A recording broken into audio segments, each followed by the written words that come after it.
This is a 2-day summit, and today is day 2.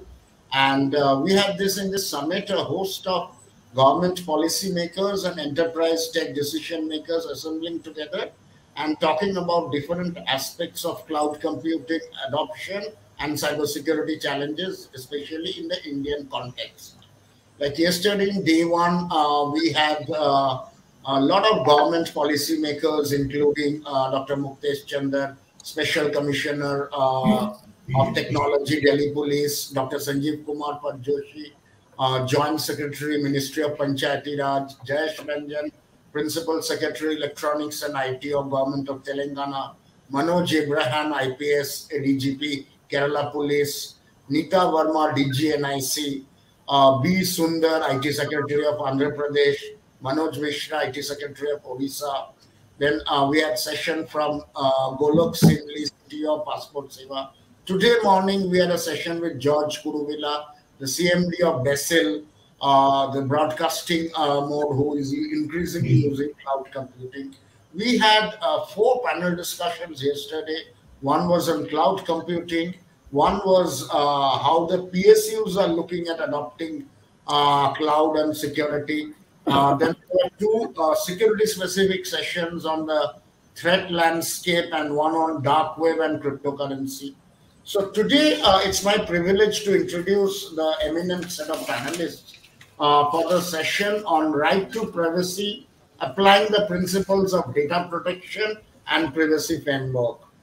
So the panelists who it's my privilege to introduce, we have Sunita Shankar of Oriental Insurance. Welcome, Sunita, to the discussion. Thank you. We have Avinash Dharmadhikari, the CISO of Persistent Systems. Welcome, Avinash, to the discussion. Thank you. We have Amit Dubey. He is the author, national security experts, and head of red teaming in Tech Mahindra. Welcome, Amit, to the show. We will soon be joined in 5 minutes, in 2-3 minutes, by Mansi Thapar, CISO of the Jaguar Group.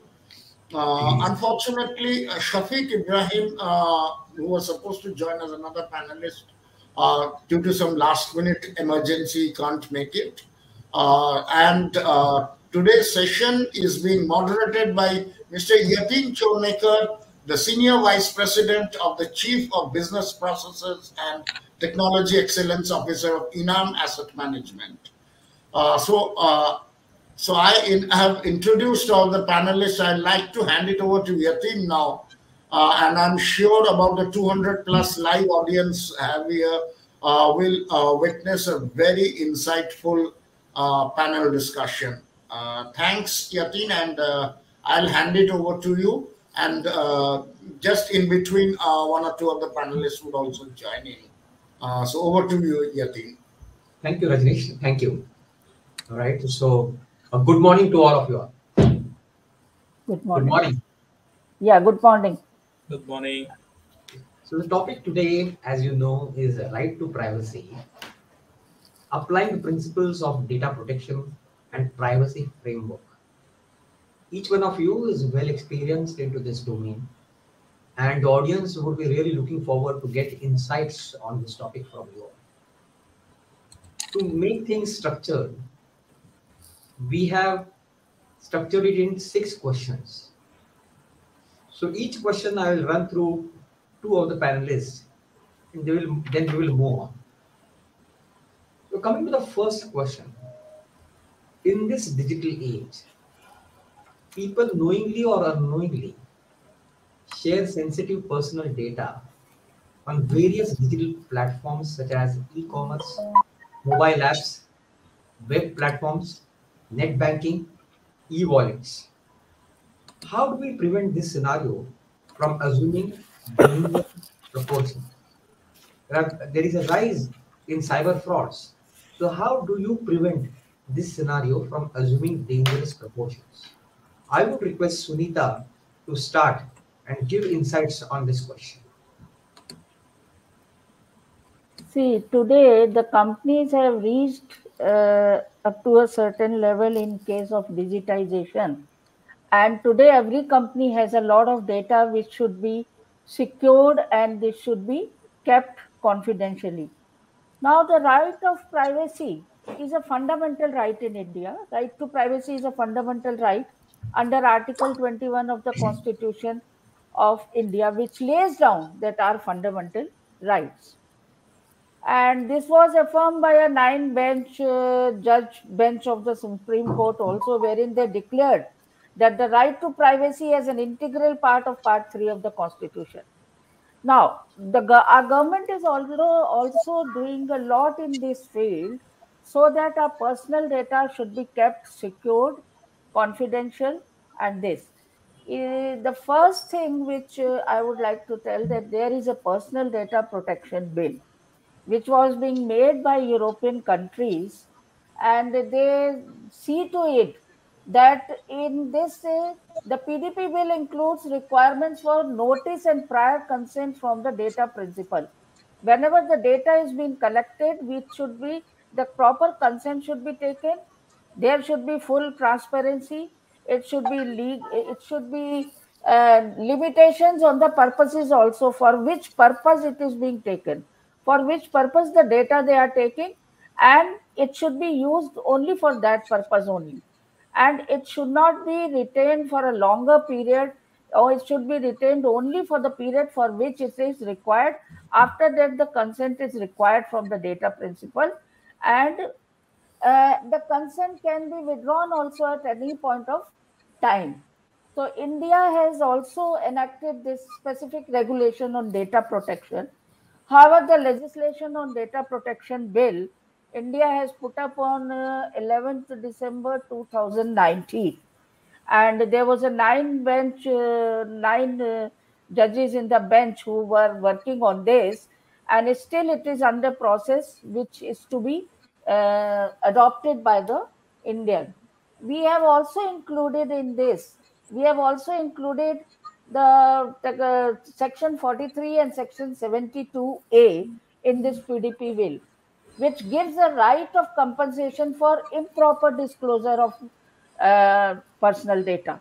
If there is an improper usage of that personal data, then there are penalties also on this.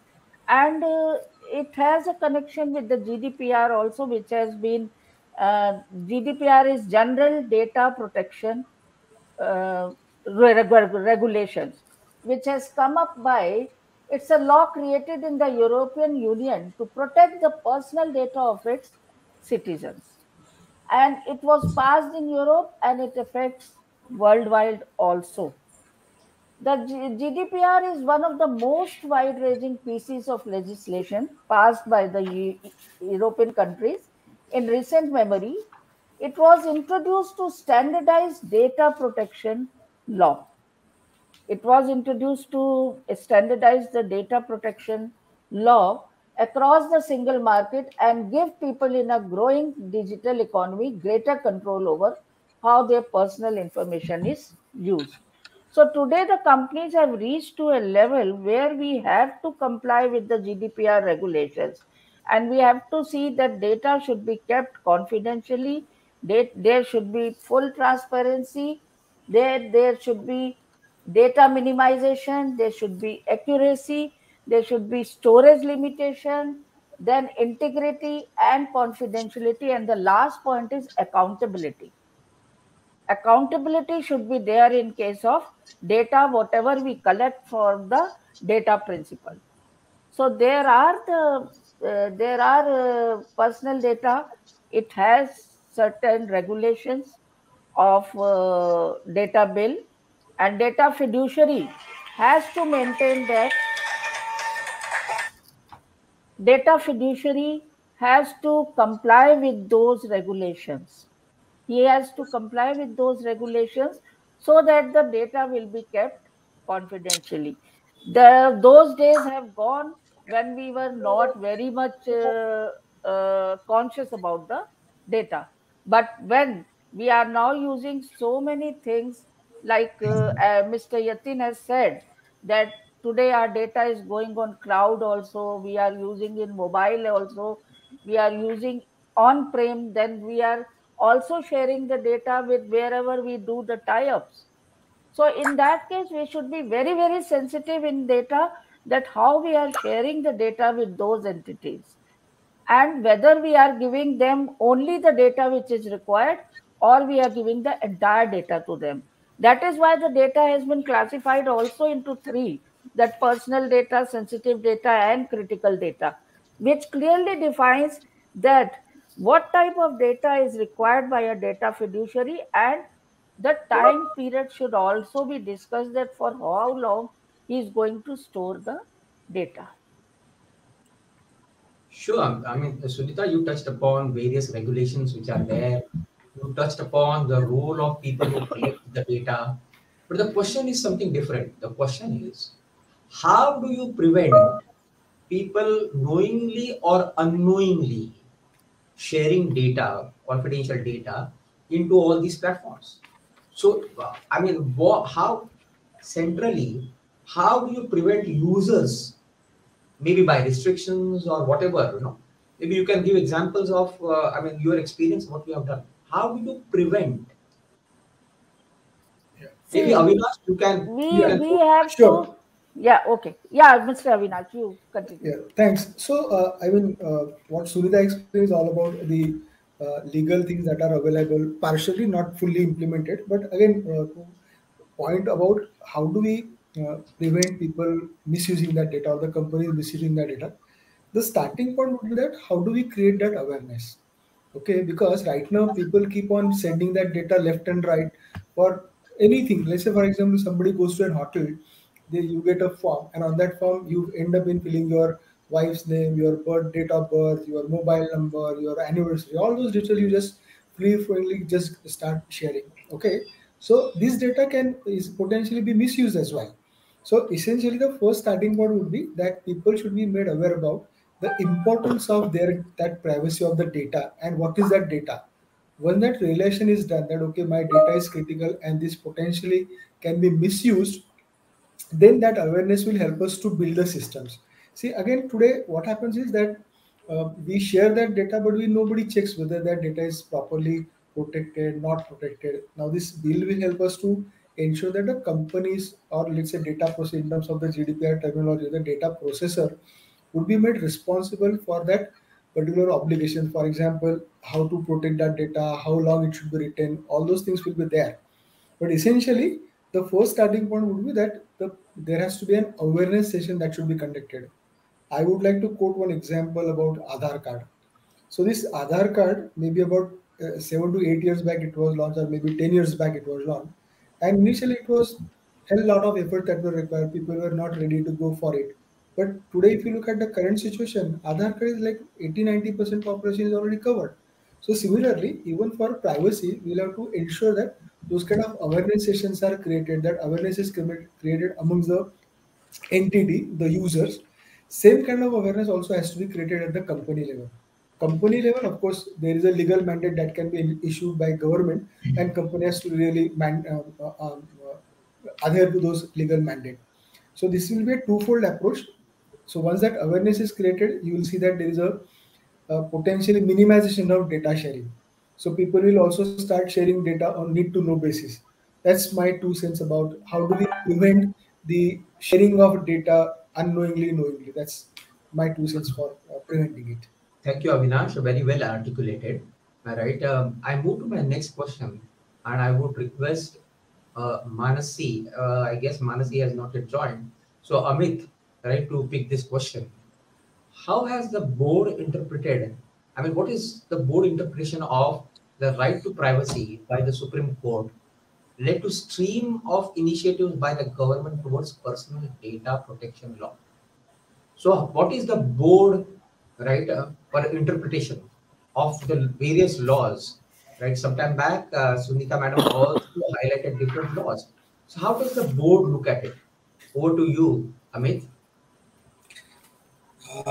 Yatinji, actually, I think Sunita ji has covered well about the classification of these data, and that is was the prime concern, like how we can identify different types of data and their severities. So we have classified this in three parts: personal data, then was personally identifiable information, then classified data and sensitive data. If it is segregated in these parts, then there are different sort of laws applicable for each kind of data. If there's any data breach in place, there will be different penalties for that for sure. But then how should we protect this data? Because some of this data would be shared publicly, some of this data would be shared to selected people, and then all authorization or hierarchies, how should it be maintained? More than that, how should the encryption applied on data at rest and data in transit? All these guidelines are also mentioned in PDP bill, so that anybody who is complying to these guidelines can always come up clean when any such instance happens. They can always say like, okay, we were actually following all these compliances, and despite of that, if there is anything which happened, they can definitely defend their case of data breach. But otherwise, if they are not following these compliances, then there'll be penalties which goes to 3% to overall revenue of their business, and many other such conditions are there. So that is something which is actually considered by the board, and they have come up with more or less similar kind of provisions which we have already in GDPR. But more than that, I'm trying to add something on your first question as well. Why this data breach happens, first of all, and what could be the impact of these kind of data breaches? Because when these 150 plus Chinese apps were banned, or when all these regulations were taken by Government of India time to time, what were the reason for that, and how? Because this all impacts the end user. So each one of us, those are using any such app which is actually collecting data from our phone or from our devices, more or less 70 or 80 average applications we have in a phone, and they collect informations. They collect all sensitive information from our device, which includes our activity list, which includes our location, of course, which includes our browsing histories, which includes our contact details, which includes our pattern of using any such application. So many such things are quite personalized, which can create a digital DNA of a person. So if I know your browsing history, if I know your activity list, if I know your pattern of using an application, I can create a digital DNA of your personality, which is a unique identification of your data or your personality. And I can identify you uniquely in millions and billions of people. Okay, this is the person who has actually done this crime, or this is the person who has done this activity. Now, that is something which makes it dangerous when we are sharing so much information outside, because any one of these companies can profile us, and then they can start offering these kind of things to other players as well. So all these companies, if you refer to the companies those were banned from India, whether it is TikTok or WeChat, or maybe ShareIt or CamScanner, many other such utility applications which is offering video editing and app and all. If you notice precisely, most of them were taking your many such parameters from the phone. Those are not required otherwise, like your voice samples, like your locations. Of course, many of these applications just take your location otherwise. And then, because their servers are in China, so they are also carrying this data, these places where our AMLAT is not in place, and we cannot expect any support from those servers or companies. And that is another reason which is actually making it worse. So that is the reason I think that awareness, which I think Avinash has also mentioned, if we can percolate to the masses, that why, because despite of these bans, people are still using Chinese app through VPN or through many other channels, and because they don't know the consequences of their data losses or data breaches. If you are scanning any government official document through CamScanner and tomorrow we find it on dark web, or if you are sharing any such sensitive video or application through ShareIt, and tomorrow we get it on dark web, and then you can notice the impact of these kind of data breaches. So I think that is more important, that you should understand the value of your privacy, and then only we can regulate or we can control people that are using these Chinese app.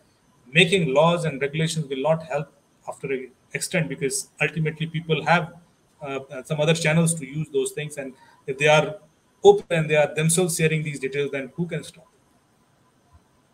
Superb. I move to my next question, right? And the question has two parts. So hear carefully. How has the personal data bill, right, the protection bill, classified under data three broad heads? If you know, there are three broad heads. One is personal data, second is sensitive personal data, and critical personal data. So can you elaborate more how the Personal Data Protection Bill, right, has classified these three areas? I request See, Avinash to personal start. data, Yeah, personal go ahead, data, Sunita madam, go ahead. yeah, personal data, it includes which pertains to characteristics, traits, or attributes of the identity. Then the sensitive data. Sensitive data is basically your financial data. Financial data, biometric data, caste, religious, or something like that. And the critical personal data means personal data as may be notified by the central government as the critical data. This is Super. the this is the differentiation between the three. Classification. This is spot on. This is spot on, Sunita ji. I really thank you for this. The question has a second part. What are the implications of these classifications on the digital world? Sunita madam?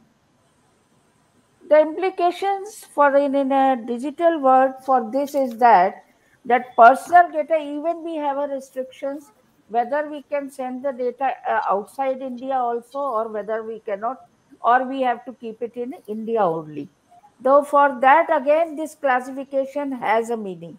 We can send the personal data in India and outside India only, but the critical data cannot go outside India without the consent of the government of India. So those kind of things are also there in the bill, that whether this can be done. Second, whether this data can be uh, used for some other purpose also. Then again we have this classification, that whether the the sensitive data can be shared with any other entity or not. It cannot be, because there is a constitution and there is an agreement with the data fiduciary for what purpose the data is being taken and for how much time it is being taken. So sensitive data cannot be shared with anybody. But personal data again, we have to take the consent from the data principal. We have to take the consent and then only it can be shared. So that is why it has been classified, because otherwise if we take a data, entire data from a data principal, and we don't know that which data is critical, which is sensitive, which is an ordinary, then the entire data will always be uh, sharing amongst the entities. Super. I really thank you for this. Now, what you mentioned, right? I just extended. How can the restrictions on transfer of personal data outside India geography boundaries be managed? How can we manage, right? Restrictions on transferring personal data outside India. I request Avinash ji to start. Sure. So again, two things. One is like what Sunita ji mentioned about the classification of data. So I just like to cite one simple example today, because how this has a repercussion on the systems. Like one of the things that when we want to implement this it technically into various systems, including the government sector, public sector as a private sector, that part I will cover, and then we'll talk about the data transfer between the two different geographies. So now, in this case, what is happening is, let's say you take the example of our railway ticket booking system, right? In this case, anybody can just walk into the railway station, look at the this ticket chart. Okay, so there you'll find the name, age, and the PAN card. Okay, and now this PAN card and the name falls under the category of personal data. So how are we going to implement into our system? That will be the first thing that we'll have to think through, that how I'm going to design my system in such a way that this kind of personal data, with whatever that we are classifying, is not shareable publicly. That is the first thing that will come from the implementation perspective. Once these systems are implemented with the data protection, these classifications, there is something called as a privacy by design. So whatever that applications currently are being deployed into government systems, public sector systems, as well as the private sector, has to be aligned to the privacy by design. So need to know basis the data sharing will happen. So the system will have to redesign in such a way that it should have the inbuilt capability for classifying the data. Once that systems are in place, then we can talk about what what kind of obligations we can put in for the companies who are going to share that data outside the geography. Let's say, for example, from India to Europe or vice versa.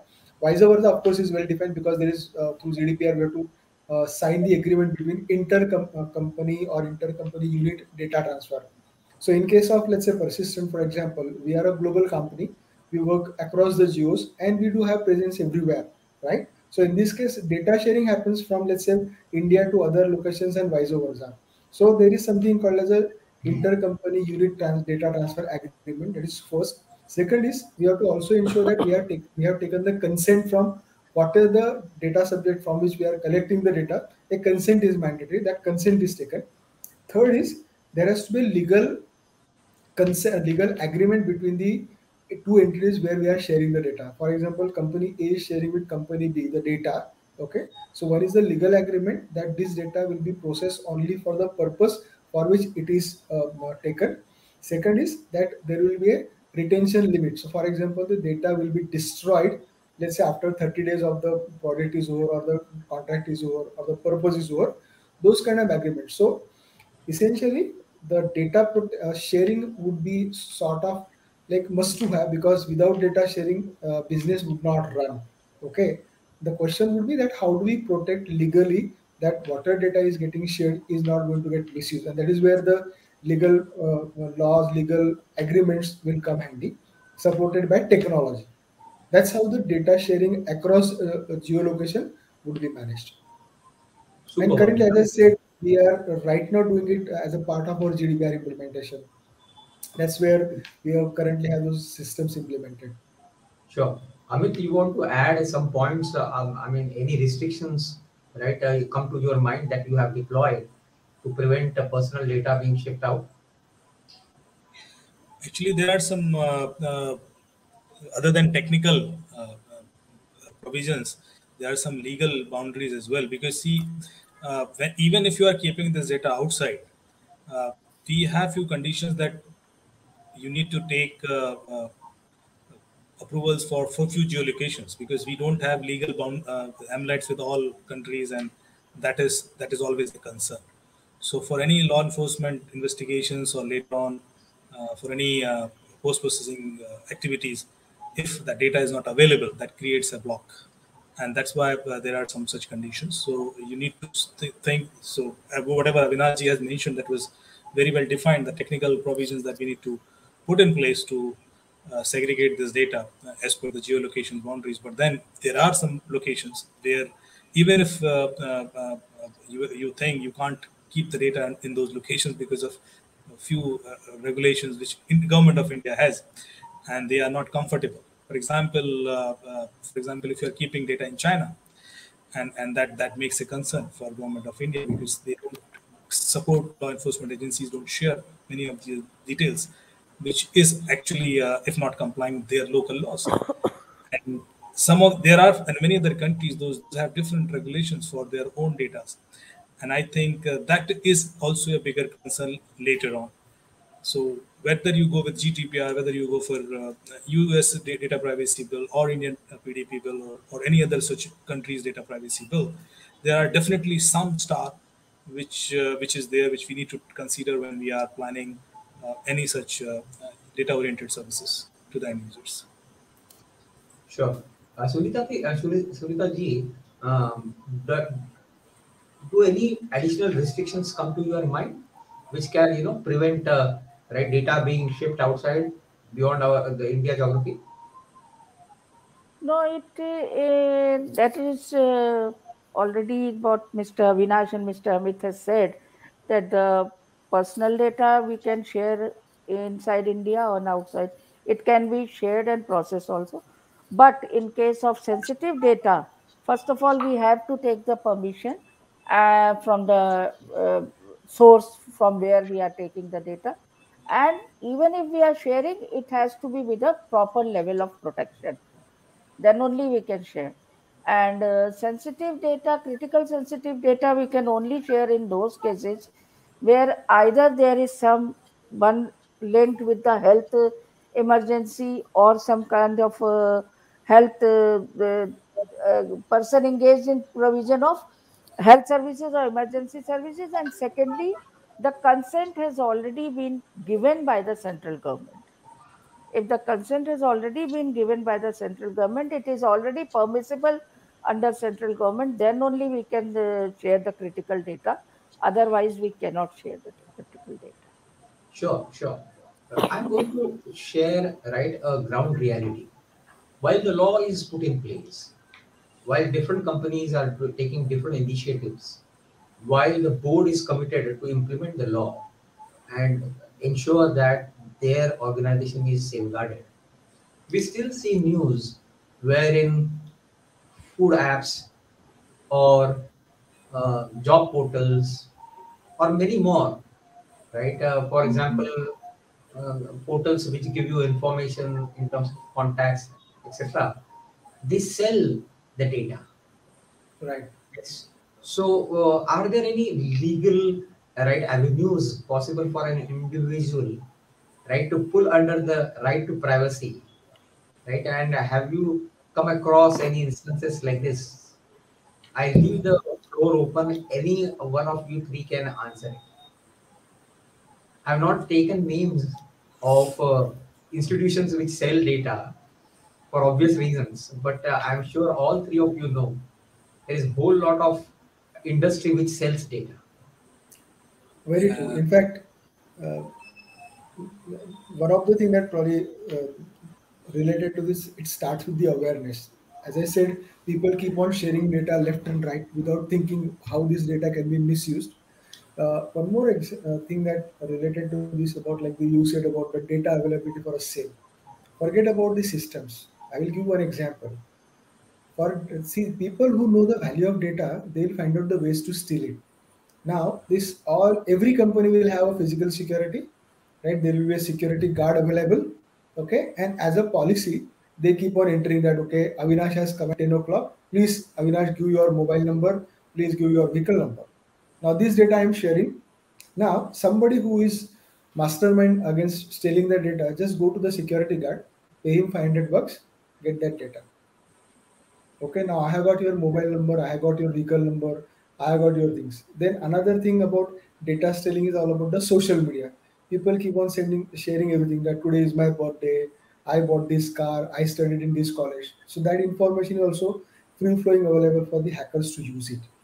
So the main concern or rather the main issue that we need to first address is about making people aware about the privacy, then only we'll be able to control the theft. That's my 2 cents in terms of, because again see hackers know the value, that is why this data is getting stolen, and people who are sharing this data, they don't know the value of it. Once that incident happened, then only people realize that okay, my money is lost. Another example would be like people end up in subscribe this like Amit was saying about the mobile app. People pay money on let's say Google and Google Pay or other application they use for paying the money. At the same time, they end up in sharing that money with somebody who is unknown. Like you will see a lot of ads that okay, for I know two incidences with my relatives that has happened. They were trying to buy a book. Okay, they looked at some Google, so they searched in the Google, they got some number, and on that number they searched for the book on that portal, and then number was given for making a payment. They made the payment, and their account was emptied by 40,000 rupees. So essentially, all that things are happening. That data is people are sharing, but it starts with like since I am not aware, I end up in getting that data misused. So that is what my 2 cents will be, that how do we in India typically create that awareness and make people more aware about the data and the rights for data privacy. Like Sunita madam said about the right for privacy, people are not even aware. And that is where I would say that we'll have to start with that. Then second thing will come about how do we put that in the implementation into government systems. Like I gave the example of about railway booking. Okay, how do we implement into those systems? And then third would be like for how do we have the backup or not backup? How do we have the legal provisioning for penalties for protection? So one of the way would be like the way we file the income tax every year. Can there be some provision wherein every company who is holding this private or the personal data of an employee or the people or the users, can they be able to then they file that okay, my data was never leaked. Those kind of legal implication has to be implemented. These are my 2 cents for the protection of the data. Yatinji, I would like to add here on top of what Avinash has just added. How should we understand the value of our data? So I'll give you a few examples. The company which we all use every day, their service is WhatsApp. It was formed in 2009 and was acquired in 2013. In just 4 years, they were valued $19.3 billion. They were serving 450 million users at that time and had a staff of 45-50 people. Now you can understand a company which is just started 4 years back and they were valued $19.3 billion and they were not charging anything from their customers. There's no such direct revenue source for them. And they were valued $19.3 billion because of the data, because of the kind of acquisition they have of these people, and then they can do a lot of things with those acquisitions. Now, this is the value of the data. So per user, if you count 450 million users and $19.3 billion valuation of a company, you can estimate the per user, per acquisition cost that they were paid for. And if you take some other example, for example, WeChat. WeChat is a service from China, and the parent company is valued $500 billion today. $500 billion. Now, if you compare it with the GDP of Pakistan, which is just $250 billion, so a single company which is valued $500 billion, which is double of the GDP of the Pakistan. And if you remember all these 150 Chinese apps, those are banned, whether it is CamScanner, whether it is ShareIt, they all are more than 1 billion or sort of 50 billion or $30 billion valuations company. So these and they all offer free of the services free of cost. They don't charge anything. If you say top 10 richest companies of the world, including Facebook, Google, or whatever, they all are offering their services free of cost to the users. Most of their services are not charged from the end users. They are making money through some other means, which we know. But then the end customer is not paying them. From the end customer, they are just collecting data. So this is something which we should understand. A company or a conglomerate which has been running since 70 years, whether it is Tata, Birla, Mahindra, whatever, they are not valued that much. Though they are running hundreds of companies, they are into each and every kind of business, and they are charging money for each and every damn service. Everything is charged, whether they are selling car, or whether they are selling accounts or anything. Everything is paid. Then also they can't make that much wealth. But a company which has just started, within 3 years, 4 years, they are valued so much.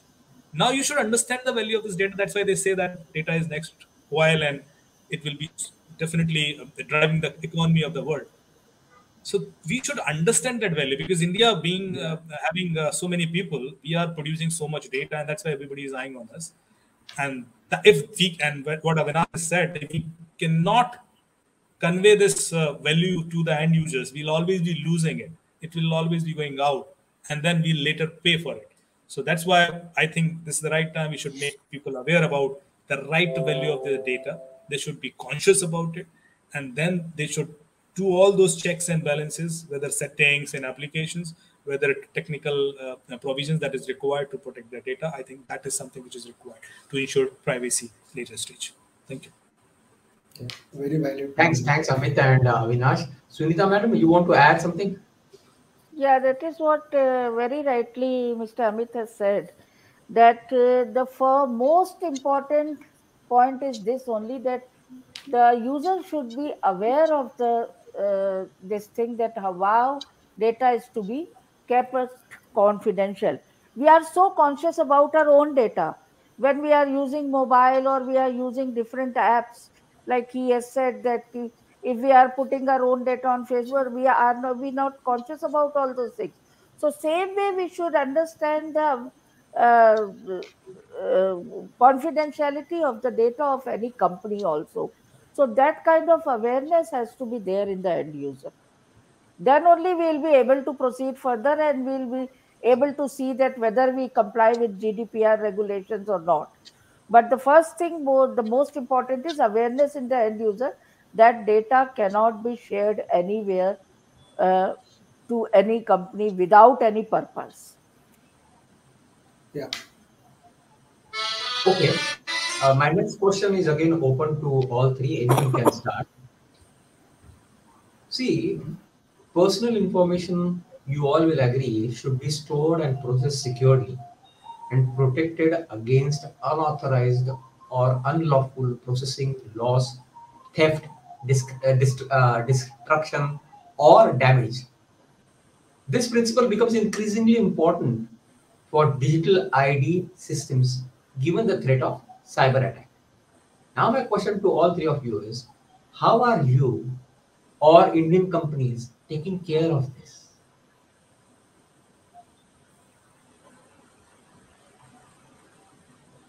I'll just Yeah. can I?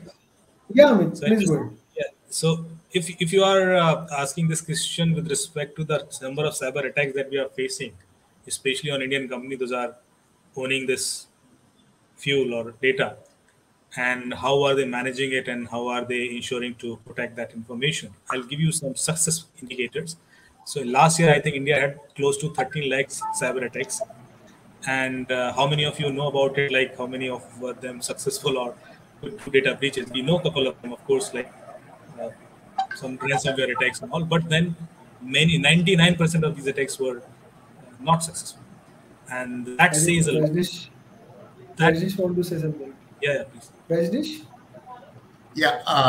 Hi, Yatin. Just to interrupt, Munish Sharma, Vice President Unilever, he's joined the panel. So if you can just once introduce him, and he will be part of the panel. Sure. Welcome, Manish. Right. Thank you. Thanks a lot. Right. I just posed one question, and you can give your perspective also. And the question is, right? We all agree that personal information should be stored and processed securely and protected against unauthorized or unlawful processing, loss, theft, destruction, or damage. This principle becomes increasingly important for digital ID systems given the threat of cyber attacks. My question, which the panel is addressing, answering is, how are Indian companies taking care of this? So I would request, you to, share your views on this, and then move on to Sunita Madam to add her insights on this. Okay, as we talk about the security point of view, and you know that when we are working in a digital world, and there is a you know that lots of things which is basically online, like the consumer is basically interacting with that uh, the shops and all. The data is most important. So as an India point of view, you know that there is a awareness like the security awareness is not that keen so far, so that user is not that educated. So as a IT infrastructure lead, or as a, you can say the leading the digital company or digital transformation, we should take care of that user data. To taking care of the user data, we have to follow that few standards, which is basically the encrypting the user's data, storing into that the different database, and also masking that personal information and all. Okay. Sunita Madam, your views? Yeah, what Mr. Munish has said, that from the cyber attacks, we can save the data. For that, we should see to it that first thing, the data should not be shared with anybody, then it should be collected and used fairly and within the law. Within the law, data can only use the way it is. If data can only be used the way if it is registered with the information commissioner. So that is how we can save the data. Information must be adequate for its purpose, and the user should also be aware of that. The data should not be leaked anywhere, and it should be.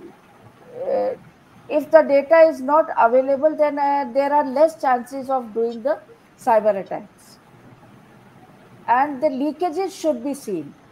The leakages, So they should take care of the leakages from where the data can be leaked out. And we have many utilities and applications in market today where you can protect your data from going outside. So then those kind of applications should be should be implemented in the organization, like DLP, that is data leakage protection. So those kind of steps should be taken by the company so that the data cannot be hacked by the cyber attacks. Yeah, totally agree with you, ma'am. So I will give you that that a live example, or maybe that practical example. I was working with my last organization, and that organization is basically dealing with that travel industry, and we have a that lots of like customer who's basically doing the online transaction. So to keeping the data in that offline and online in database, we are using like a lots of parameters to save the user data. It's not terms of that like we are saving the data in terms of the application. Also that if the user is calling to the customer care, we have us that clear instruction to our agents, not they have not kept the user data into any that like manually maybe written somewhere or something like that, and whatever the Yeah, it should not information be they kept guys in CDs or others so that it cannot be CD or easily maybe the taken outside of the company. absolutely. And if you talk about the online perspective, we are they're following the PCI standards. The PCI is the payment gateway interface standards, which is basically that always like needed when you are interacting with that customer, like a B2C or B2B. So whenever the user is doing that online transaction, we have to that save that payment gateway information, or also that card information in a database in some encrypted manner. Sure. And Right. all users should not have access of the entire data. It should Absolutely. be given, user access should be limited. While Yeah, the yeah, access to the user should be given only for the data for which it is required by a particular user. The entire data access should not be given. So Correct. that More of those a kind like of privacy things by first design. company has to prepare. Then only we can go to further implement the rules and regulations. This kind of discipline has to come in the company. yeah. Excellent. Absolutely, absolutely. Uh, I will now move to my last question. Again, it is open for all four. We will go from Avinash to Amit to Sunita Madam and then to Munish. The question is, if I have to request you to summarize and list down three things, right, we need to do while applying the principles of data protection and privacy framework, what would be the top three, right, initiatives that come to your mind? Okay, good. So I am talking in purely in the Indian context that if at all we want to make the privacy bill successful, okay. So I would say that there are three top things that I would think of is first is like how do we create the awareness, okay. So that is where more attention has to be given. That creating awareness about the data privacy, right to the privacy, all those areas should be made aware to the all the population. That is the first thing. Second is that our current systems, how do we redesign those systems to meet the privacy obligations? Like one of the principles that we need to follow is about how do we design our current systems to meet privacy by design. Okay, that is where this major focus would come in. And third is like periodic review and checks and balances. Like it cannot happen in day one. Okay, like we will have to just again the same example I will give about the Aadhaar card. It was never successful on day one. But today, if you look at the population and the Aadhaar card spread, more than 85-90% is already covered with Aadhaar card. So similarly, those kind of constant effort will have to be put in by the systems, government systems to ensure that the privacy by design is implemented. Fourth would be that all our PSU sector, they also hold huge private data, the personal data, private data, user data. How do we make them aware about the do's and don'ts of the data, and how do we redesign the systems or PSU systems? So these are the three or four actions that I think will be important to ensure that India also is equally made privacy aware, and we have a very robust, well-defined, robust privacy framework implemented in India. See, to Uh, start with, there has to be a discipline in the company. Like if any user is using some data, there has to be a proper log files Then we have data encryption utility in place, data masking, all those kind of steps should be taken by the company so that the data is kept more secured, confidential, and well managed. So just to interrupt one second, Mansi Thapar, CISO of Jaguar Group, she has also joined the panel. So Hello everyone. Hey, hi. I'm so sorry I'm late. just can ask the relevant questions for her. Sure, sure. Right. So, Sunita madam, right, anything more you want to add? Top 3 initiatives that we must consider that come to your mind while implementing the law and the framework? I think if we'll start with these initiatives, what I have already said, then the company will reach up to a certain level of security. And in place, there should be security utilities also should be implemented. That is why it has to be done from all the corners of the digitization. Then only that kind of discipline will come in the company, and we will be able to save it from the cyber attacks. Point noted. Munish, Like you want to add? firewall and the security to your database, security to your networking, all those kind of steps should be taken. And security, then PIM should be implemented.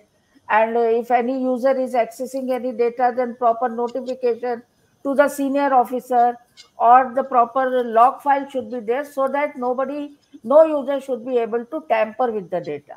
So those kind of things has to come first in the company. Then only we'll go on the advanced things. Super. Amit ji, you want to give your top 3 initiatives?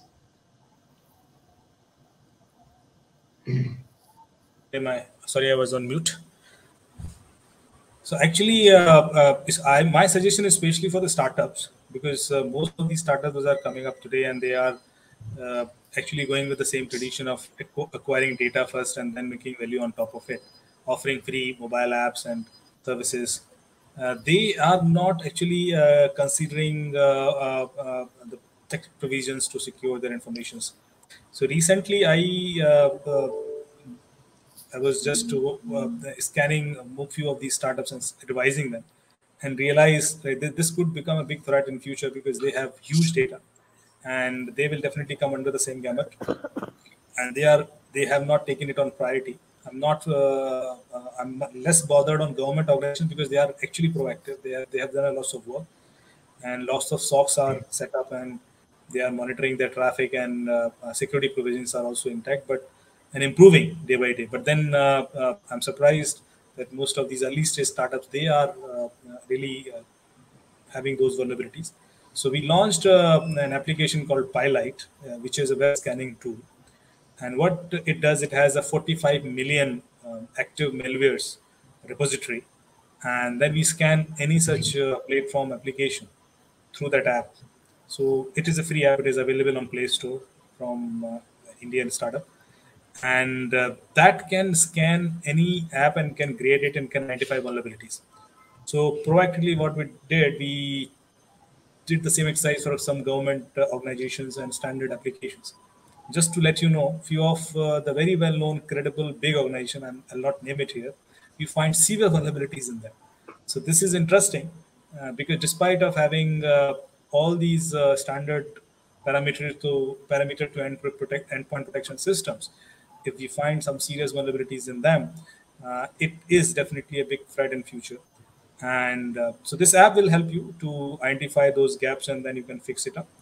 But security is a continuous process. It can't be a one-time activity. So it has to be done on a regular basis, and it has to be audited on a regular basis, because we keep on updating features, we keep on updating new data provisions, and there are changes in firmware, softwares, and hardwares as well. So because of that, every day we get new vulnerabilities. So organizational data breaches will always be a big threat, and there is a continuous security monitoring center is required. I have one more suggestion here, especially for financial data provisions. We have a certain body which is especially for all kind of such attacks to a single point contact for any such kind of attack monitoring and then providing the advices and guidance. But then we definitely need a parallel such body for financial organizations. I think that is something which is missing right now, because most of these threats are there because of banks, insurance companies, and organizations which are actually doing billions of transactions every day, and the vulnerabilities are getting exploited by hackers. So I think we need a SOC for them dedicatedly that will help us to save us from future data breaches. Super. Thank you, Amiji. With that, I move to Manasiji. Manasiji, the question is, what are the top 3 initiatives that come to your mind while applying the principles of data protection and privacy framework? Hello, everybody, and sorry I'm late. Yeah, so as I think all the panelists rightly said, most of the points are covered. One thing which I would want to highlight is, before taking any initiative, one thing which we really need to make sure is that we have management buy-in and buy-in from on senior leadership, because at the end of the day they need to understand that privacy or data protection is everybody's responsibility. It is not only a responsibility of maybe an IT department or a CISO or a security head. So that is one thing which I think before starting any initiative we need to take care. Second, of course, is, as everybody rightly said, that awareness and training of the teams, that if they are handling data, how they are handling and stuff like that. And the major initiative which I really feel is that how we can integrate people, process and technology to make sure that data is there. So for that, I think the best thing which needs to be done first is, where is the data? So in the organization, it should be very clear that InfoSec and privacy is different. InfoSec is an overall security posture which we're maintaining for the organization, but privacy generally is only concentrating on personal data. So first and foremost, you need to inventorize this is the first initiative. I think you need to inventorize where your personal data is. That is very important. Second, yes, now what all controls we have on top of it to ensure that it is, CIA is maintained for that data, which is confidentiality, availability, and integrity. And third, of course, that, how we can leverage technology. Like, there are a lot of tools now available in the market, which is especially for privacy, where you can, scan your network for personal data. You have done everything is in place, but there might be someone who has put some personal data somewhere, and because of that the company can be fined. So those kind of data discovery tools, where you can search for Aadhaar card, you can search for credit card information, you can search for any other information which people are putting in anywhere. So those kind of tools should be leveraged, because at the end of the day, I'm talking about big organizations. It's very difficult to manually get everybody aligned. So these are the 3 initiatives which we took in Jaguar, and I think I'm very proud to say we already have implemented 100 controls where privacy is concerned. And I think that is the 3 first initiatives we took. Super. Right now, with that, we are coming to the end of this session. I really thank each one of you for giving your insights, your valuable experiences, right? And I'm sure the users, right, the listeners would be benefited with whatever information we discussed. So thank you, and I wish each one of you happy Navratri. Thank you so much. Thank you. Thanks, Nitin, and thanks to all the panelists for such an insightful discussion here. And I'm sure about the 200 plus live audience who are watching it will be able to employ some of these policies and best practices which were mentioned in their organizations, and that would prove beneficial for them. So thanks, and a happy Navratri to all the panelists on behalf of APAC News Network, and wish you a good day. Thank you. Thank you. Thanks everyone.